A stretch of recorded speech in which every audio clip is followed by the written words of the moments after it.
Episode 31, AI for Bad, the Dangers of Deepfakes. The AI6 Podcast with Joanne Sweeney.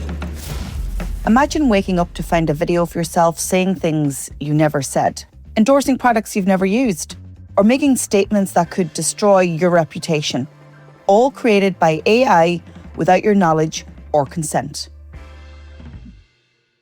Hello and welcome to the AI6 Podcast. I'm Joanne Sweeney.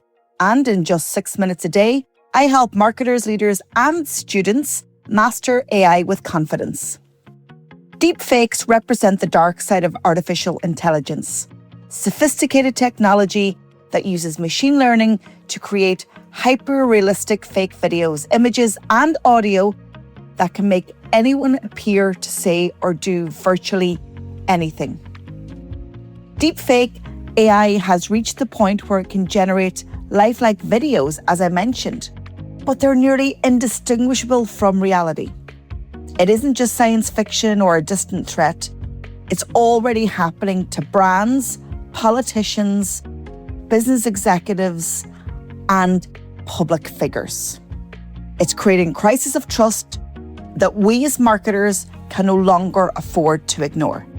So every day in my job, it's my duty to maintain and help my clients with their online content and communications. But ultimately, it's about trust and reputation. And I know the marketers listening to this show will be able to identify with that.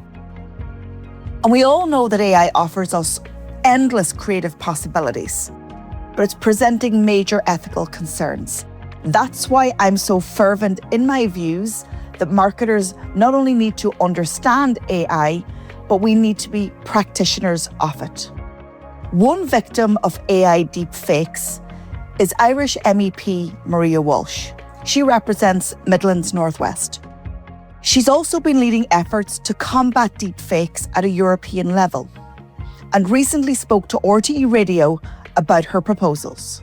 I'm not surprised to see the creation of dozens of fake images of politicians, including myself, given that a deepfake only takes a couple of minutes to make and costs absolutely nothing.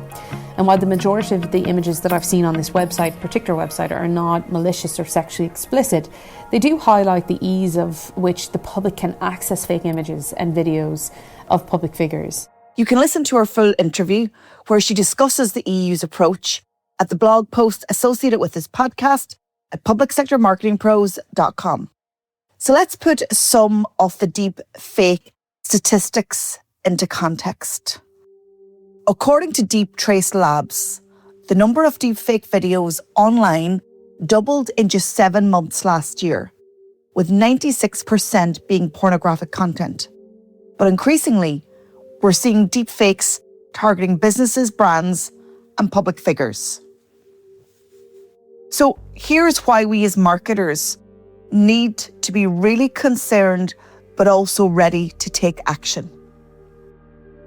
Number one, brand reputation damage. Deepfakes can show your clients or your products having divisive views or causing harm. Your CEO making inflammatory statements, or your brand supporting controversial positions. All of it potentially completely fabricated, but potentially devastating to your reputation. You've always heard me say over recent years, trust is the number one currency in the digital age. So what if deepfakes erode consumer or public trust? As deepfakes become more common, consumers grow skeptical of all digital content. I mean, they're even becoming skeptical of journalists and mainstream media. So it's making it harder for legitimate marketing and communications to build trust. Then we have market manipulation. So there are some bad actors creating deepfake announcements about companies' financial performances and also scams. Then we step into legal and regulatory risks. If your marketing team unknowingly uses or shares deepfake content, you could face legal consequences, especially in industries with strict compliant requirements like medical or pharma. Then, of course, there are internal communication threats. Deepfake audio being used for CEO fraud, where scammers mimic executive voices to authorize financial transactions or data transfers. And finally, campaign sabotage. Competitors or malicious actors can cause deepfakes to undermine marketing or even political campaigns by releasing contradictory or embarrassing content timed for maximum damage. So how do we protect ourselves? Introduce a policy of zero blame. Secondly, use detection tools. And then thirdly, develop a response plan.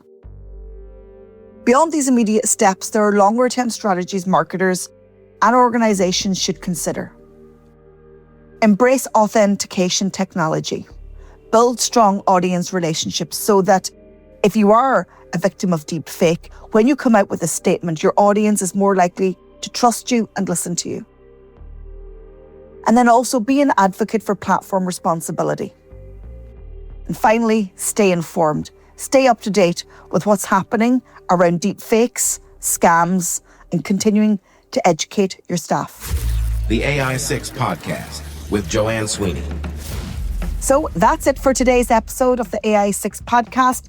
If you want to stay ahead in AI marketing, then why not check out my professional diploma in AI for marketers, or you can hire me to deliver an in-company workshop.